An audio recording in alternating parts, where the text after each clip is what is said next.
سرکاروں کا کرم ہے تو بلواتے ہیں. اور ہم نے کہا نا کہ تو نے پی کتابوں سے، میں نے پی نگاہوں سے.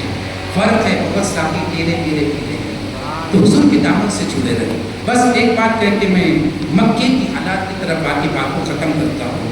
برکات مصطفیٰ کو اور برکات عید میلاد مصطفیٰ کو آپ سماعت کر رکھے گئے. تھوڑی دیر میں آپ نے پوری دنیا کا حال دیکھ لیا کیسے حال تھا.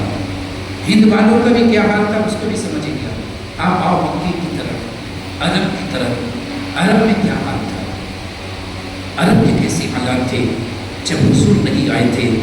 قرآن پاک خود جو ہے ارشاد فرماتا ہے وَإِذَا بُشِّرَ أَحَدُهُم بِالْأُنثَىٰ ظَلَّ وَجْهُهُ مُسْوَدًّا وَهُوَ كَظِيمٌ يَتَوَارَىٰ مِنَ الْقَوْمِ مِنْ سُوءِ مَا بُشِّرَ بِهِ أَيُمْسِكُهُ أَمْ يَدُسُّهُ فِي التُّرَابِ أَلَا سَاءَ مَا يَحْكُمُونَ. یہ 14ویں پارے کی آیت مبارکہ ہے. اس میں جو ہے اللہ نے عرب کے حالات بتائے ہیں. عرب کے کیا حال تھا آپ کو پتا ہے. عرب کے تو ایسے حالات تھے کہ اگرچہ گھوڑا دوڑانے کی باری آتی اور کسی کا گھوڑا کسی سے آگے نکل جاتا تو 7 پشتوں تک کی دشمنی نبھائی جاتی تھی. عورت اگرچہ بیوہ ہو جائے تو پھر اس کو منحوس سمجھا جاتا تھا، اس کے چہرے کو دیکھا نہیں جاتا تھا.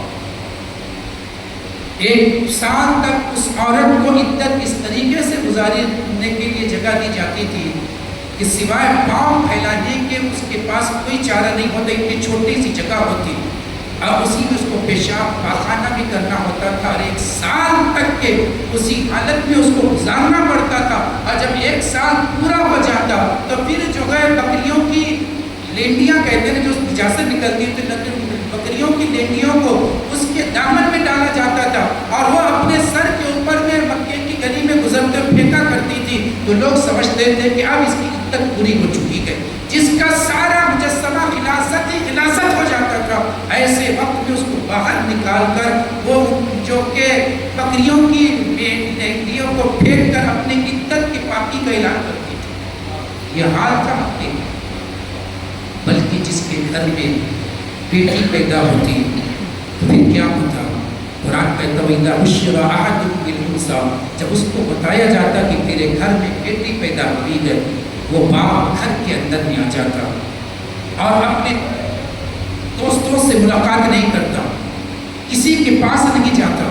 پھر کیا ہوتا، خاندان کے بڑے لوگ، اس کا دادا، اس کا باپ، اس کا چچا، سرداران مکہ اس کے پاس میں آتے اور اس سے کہتے کہ اگر تجھ کو بے غیرت والی زندگی جینا ہے، بے شرمی والی زندگی جینا ہے اور ذلیل ہو کر زندگی گزارنا ہے تو تیرے گھر میں جو یہ لعنت آئی ہے اس لعنت کو رہنے دے.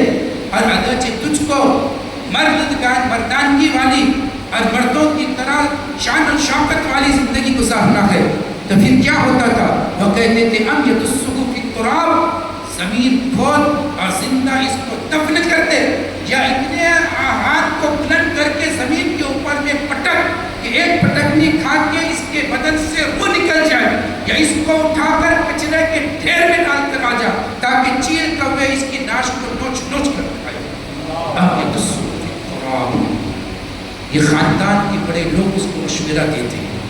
اور پھر وہ باپ اپنی بیٹی کو اٹھا کر زمین کھود کر اس کو دفن کر دیتا. باپ اپنی ہاتھ سے اپنی بیٹی کو دفن کر دیتا، سینے سے نہیں لگاتا، اس کی پیشانی کو نہیں چھوتا. وہ بچی پکار کر کہتی ہے میرے باپ میرا کیا قصور ہے، تو مجھ کو سینے سے بھی نہیں لگاتا ہے، تو میری پیشانی کو بوسہ بھی نہیں دیتا ہے، تو مجھ کو میری ماں کی آغوش میں بھی نہیں دیتا ہے، میں اس حلق کے نیچے میرے باپ کے دودھ کا قطرہ نہیں اترا ہے، میرا کیا قصور ہے، میرا کیا غلطی ہے کہ مجھ کو یہ سزا دی جاتی ہے.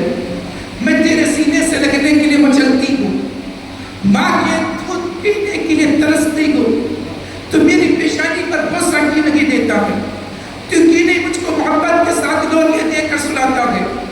میں نے کون سا ایسا جرم کیا جس کی مجھ کو یہ سزا